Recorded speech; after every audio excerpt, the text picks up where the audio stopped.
Hey guys, welcome to Boxing Squared for boxing news and views from around the internet. Unified heavyweight champion Anthony Joshua has officially been confirmed to face IBF mandatory challenger Kubrat Pulev on December the 12th in London at the O2 Arena. So this will be without fans, will be broadcast of course on Sky Sports and also DAZN and in other markets wherever you are.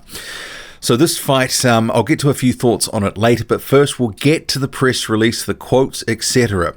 This is a fight that we've been waiting for some time. It's been delayed because of the pandemic for about 6 months, along with a lot of other fights in the heavyweight division and boxing more broadly. So this is one of these fights, I think, maybe it's lost a little bit of its sort of momentum because of the delay, but it is the return of Anthony Joshua after a year out since winning his belts back against Andy Ruiz Jr. and Kubrat Pulev. It's a redemption story for him, second title shot. He's had about 6 fights since a loss to Vladimir Klitschko in 2014, and this is pretty much last chance saloon for him. But the press release, we go. So Anthony Joshua quoted as saying, December 12 is the date, and once again the heavyweight belts go up in the air, and it is my sole focus to make sure that come December 13 they are in their rightful place in the UK. The O2 is the original Lion's Den. I have a lot of history with the arena, but without the fans, something huge is missing. I'm really hoping that safety permitting, we might be able to bring some boxing fans in, but we will have to see. I respect every opponent, and I respect Pulev. I wish him well during his preparation. And then Kubrat Pulev says, for a small country of Bulgaria to stand up for the heavyweight titles is a great accomplishment. This fight is for my late father and all Bulgarians around the world. I'm coming to London to seize the heavyweight championship of the world. Promoter Eddie Hearn is then quoted saying, after a challenging year for everyone, to end with the unified World Heavyweight Championship is very special. Over a year after regaining his crown, Anthony Joshua will take on yet another dangerous opponent in mandatory challenger Kubrat Pulev. AJ's resume is unrivaled, and this is the final hurdle until we challenge for the undisputed crown next year. Whilst it's unusual to think of an AJ fight without tens of thousands of fans in attendance, we will be doing everything we can to lobby for the safe return of fans to this event.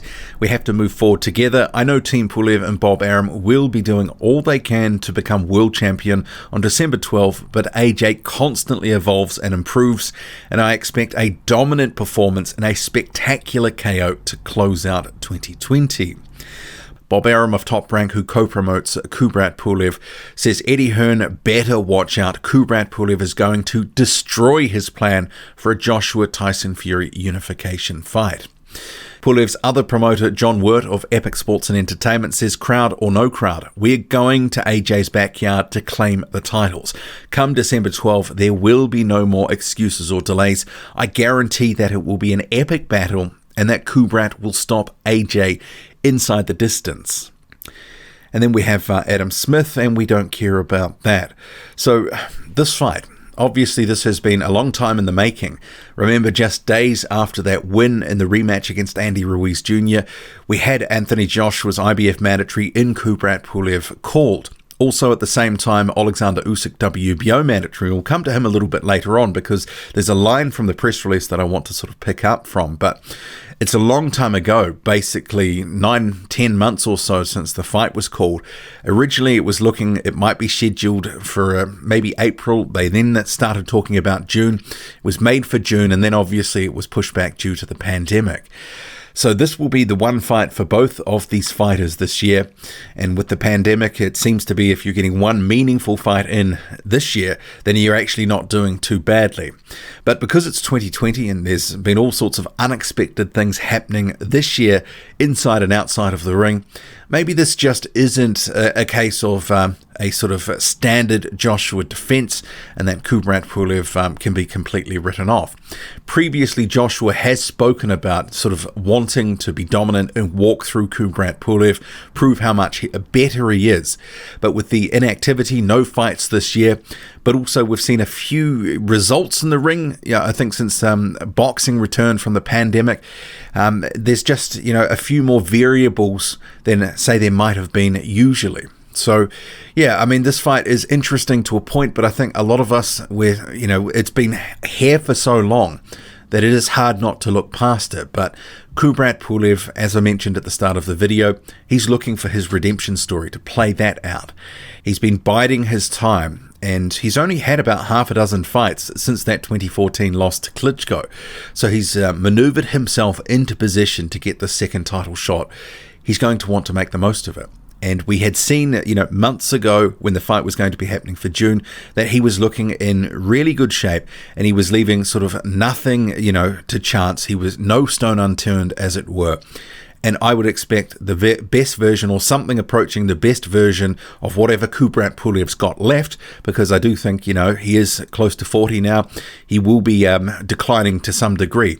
Kubrat Pulev is a good technical boxer. He's got good skills, a good jab. He does have some power in that left hand, and he will be looking for openings and to try exploit, anything that he sees as a weakness against Anthony Joshua. We do know that the left hook can be a punch that can work for an opponent. I'm sure Kubrat Pulev has been practicing that in training. And in terms of Anthony Joshua, he knows what's on the line here. This is a fight before what could be the biggest fight of his career in a potential undisputed fight. That is, if all lines up and all goes well.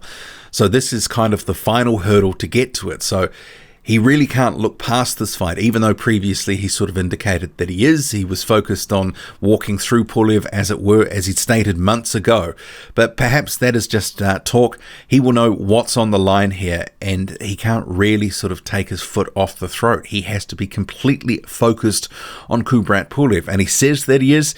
So I guess we will see come December 12th, because it's been a funny old year, and it wouldn't surprise me if there was, an upset, or if the fight was more competitive than people are expecting. I don't think this is necessarily going to be just some sort of walkover job. I know Eddie Hearn in there said it has to be a dominant performance, or he's expecting that. But I do think that Anthony Joshua is not just going to try to come forward, try to steamroll Pulev and put himself in harm's way. He will know from when he got knocked out by Andy Ruiz Jr. that just being overly aggressive at a certain point in the fight sometimes can backfire, and backfire spectacularly. And Kubrat Pulev has all the motivation in the world for this fight. It's last chance saloon, as it were, for him for a world title. He's going to, empty the tank in his preparations and also the fight itself. I could see it actually early on being maybe a bit of a chess match, but Joshua trying to start to break down Kubrat Pulev. And Pulev, he probably knows he's going to have to land something of note to get Anthony Joshua's respect.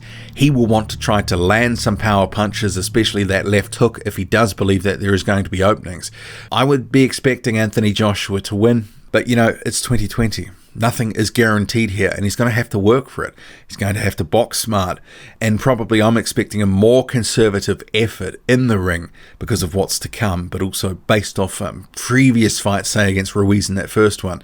I think Joshua is just going to bide his time. If the knockout comes, it comes, but I don't expect him to just try go in there and bulldoze him. What about you? I know that a lot of fans will be hoping for something like that. Maybe they really haven't seen Joshua in a fight like that for some time. It was a pretty safety-first effort against Andy Ruiz Jr. in the rematch. I think largely it could be something similar, not so much movement, but I do think he is going to not force the issue if he doesn't have to. And just circling back to another line that piqued my interest in the press release from Eddie Hearn, where he said, "This is the final hurdle until we challenge for the undisputed crown next year." I mean, that would imply either they're going to bypass the mandatory for the WBO. Current mandatory is Alexander Usyk, who's facing Derek Chisora in a few weeks. Or are they going to have that fight then undisputed? Hasn't quite been spelled out.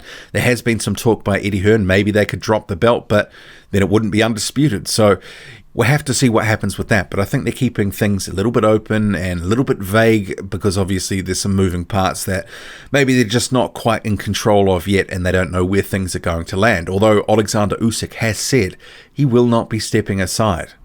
So we'll see what happens with an undisputed fight in 2021. That is, in fact, if things align, because it is boxing after all. You never get things when you want. But what do you make of it all?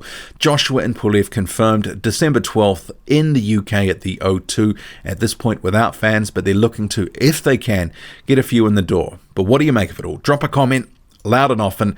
Hit like, hit subscribe, follow me on Twitter, boxing_squared. I'm out.